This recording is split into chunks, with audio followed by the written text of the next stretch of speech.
ஆகாய தீபம் நேயர்களுக்கு ரேகாமணியின் அன்பு வணக்கம்.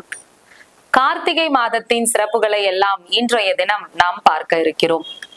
கார்த்திகை மாதம் கருமேகங்கள் சூழ்ந்த மாதம், அதிக அளவு மழை பொழியக்கூடிய மாதம், காந்தள் மலர்கள் அதிகமாக பூக்கக்கூடிய ஒரு அற்புதமான மாதம் கார்த்திகை மாதம்.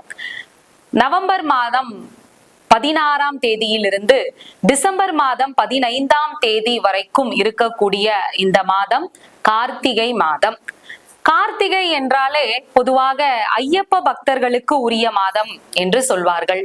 இந்த வருடம் இன்னும் அது விசேஷமாக பார்க்கப்படுகிறது. என்னன்னா, சிவபெருமானுக்கும் முருகப்பெருமானுக்கும் விஷ்ணுவிற்கும் கூட உகந்த மாதமாக இந்த மாதமானது இருக்கிறது. அது எப்படி என்றால், கார்த்திகை மாதம் தொடங்குவதற்கு முந்தைய நாள் ஐப்பசி மாத பௌர்ணமி தினம்.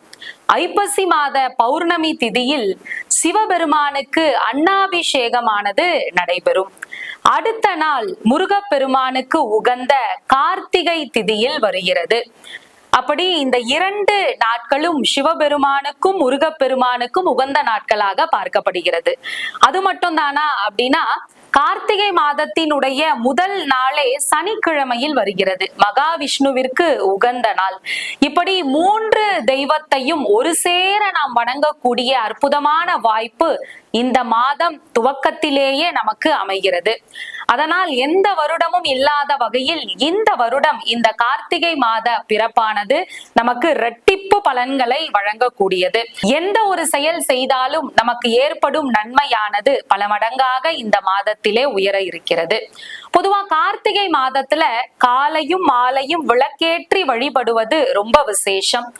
இல்லக விளக்கது இருள் கெடுப்பது, சொல்லக விளக்கது சோதியுள்ளது, பல்லக விளக்கது பலரும் காண்பது, நல்லக விளக்கது நமச்சிவாயவே என்பார்கள்.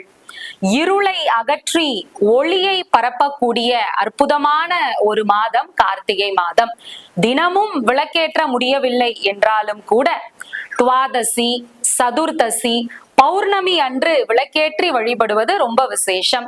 இந்த மாதத்துல விளக்கினை பிறருக்கு தானமாக வழங்குவதால் பிரம்மஹத்தி தோஷமானது நம்மை விட்டு விலகும். பல இறைவனுக்கு உகந்த மாதமாக, ஆன்மீக பாதையில் நம்மை ஈர்க்கும் மாதமாக இந்த கார்த்திகை மாதமானது அமைந்திருக்கிறது. சிவபெருமானை இந்த தினத்திலே நெய்யினால் அபிஷேகம் செய்து வில்வ இலை, மறிக்கொழுந்து இலை வைத்து அர்ச்சனை செய்வது குடும்பத்தில் மகிழ்ச்சியை இரட்டிப்பாக்கும்.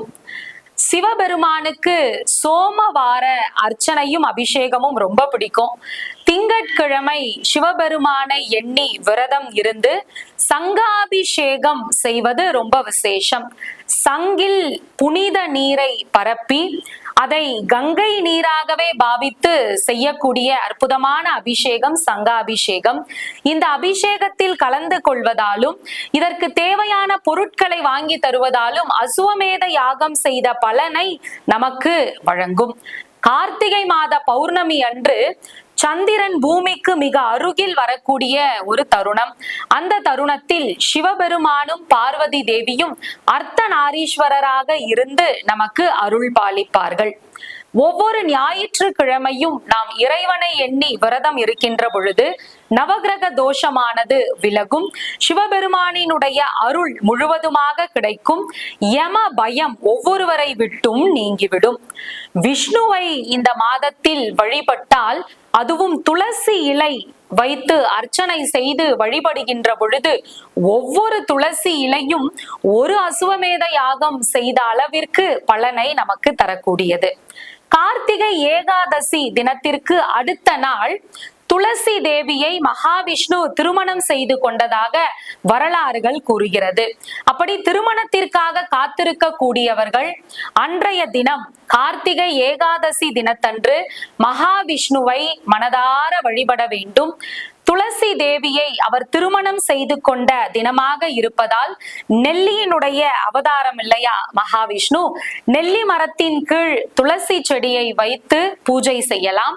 இயலாதவர்கள் துளசி மாடத்திலே ஒரு நெல்லி கிளையை வைத்தாவது மகாவிஷ்ணுவையும் துளசி தேவியையும் மனதார எண்ணி வழிபடுகின்ற பொழுது திருமண பாக்கியம் விரைவில் கைகூடும்.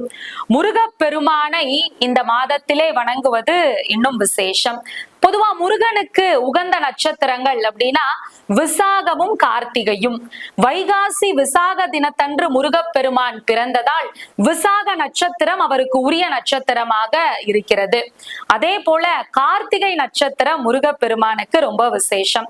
சமீபத்துல சூரசம்ஹார நிகழ்வை திருச்செந்தூரில் மிக சிறப்பாக முருகப்பெருமான் சூரனை வதம் செய்த நிகழ்வை நாம் பார்த்திருப்போம். அப்படி முருகப்பெருமான் சூரனை வதம் செய்ய வேண்டி சிவபெருமான் தன்னுடைய நெற்றி கண்ணிலிருந்து 6 தீப்பொறிகளை உருவாக்கி அந்த 6 தீப்பொறிகளையும் வாயு தேவன் அப்படியே எடுத்து சென்று சரவண பொய்கையில் இருக்கின்ற 6 தாமரை மலரின் மீது விட 6 தாமரை மலரில் இருந்த தீப்பொறிகளும் 6 குழந்தைகளாக உருமாறி கார்த்திகை பெண்களிடம் வளர்க்கப்பட்டன. கார்த்திகை பெண்களிடம் வளர்ந்த அந்த 6 குழந்தைகளையும் பார்வதி தேவி ஒரு சேர அணைக்க 6 குழந்தைகளும் ஒரு உருவமாக கந்தனாக மாறி காட்சியளித்தார்கள். அப்படி கார்த்திகை பெண்களால் முருகப்பெருமான் வளர்க்கப்பட்டதால் கார்த்திகை நட்சத்திரம் முருகப்பெருமானுக்கு ரொம்ப விசேஷம். இந்த 2 நட்சத்திரத்தன்றும் முருகப்பெருமானை வணங்குகின்ற பொழுது எல்லா நற்பலன்களும் நமக்கு கிடைக்கும். குறிப்பா கார்த்திகை மாதம் தீபம் ரொம்ப விசேஷம். திருவண்ணாமலையில் ஜோதி பிழம்பாக சிவபெருமான் காட்சியளித்த அற்புதமான தினம் கார்த்திகை பௌர்ணமி தினம். அன்றைய தினம் முருகப்பெருமானுக்கு விளக்கேற்றி வழிபடுகின்ற பொழுது எல்லா நற்பேறுகளும் கிட்டும். சந்தனத்தால் அபிஷேகம் செய்து முருகப்பெருமானை அன்றைய தினம் வழிபடுகின்ற பொழுது குழந்தை இல்லாதவர்களுக்கு குழந்தை பேறு கிட்டும். கந்த சஷ்டி விரதம் நமக்கு அதைத்தானே சொல்கிறது. சஷ்டியில் இருந்தால் கருப்பையில் வரும். சஷ்டியில் விரதம் இருக்கின்ற பொழுது குழந்தை வரம் வேண்டி அவர்களுக்கு முருகப்பெருமானே குழந்தையாக வந்து பிறப்பான். அதை போலவே கார்த்திகை பௌர்ணமி தினத்தன்று சந்தனத்தால் முருகப்பெருமானுக்கு அபிஷேகம் செய்கின்ற பொழுது குழந்தை பாக்கியம் விரைவில் கிட்டும். கார்த்திகை முதல் நாள் ஐயப்பனுக்கு மாலையிட்டு 48 நாட்கள் கடுமையாக விரதம் இருந்து சபரிமலைக்கு சென்று ஐயப்பனை வழிபடுகின்ற பல லட்ச பக்தர்களை நாம் பார்க்கிறோம். கார்த்திகை மாதம் மாலை அணிந்து நேர்த்தியுடனே விரதம் இருந்து பார்த்த சாரதியின் மைந்தனே உன்னை பார்க்க வேண்டியே தவம் இருந்து என்று 48 நாட்களும் கடுமையாக தவம் இருந்து ஐயப்பனை வழிபடுகின்ற வழக்கமும் இந்த கார்த்திகை மாதத்தில் இருக்கிறது.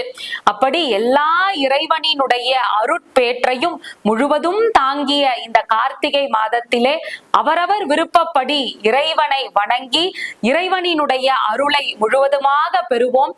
இந்த கார்த்திகை மாதம் நாம் எதிர்பார்க்கும் எல்லா நற்பேற்றையும் அனைவருடைய வாழ்விலும் தர வேண்டுமாய் வேண்டி மீண்டும் நாளை சந்திப்போம். அதுவரைக்கும் உங்களிடமிருந்து விடைபெறுவது ரேகா மணி. நன்றி, வணக்கம்.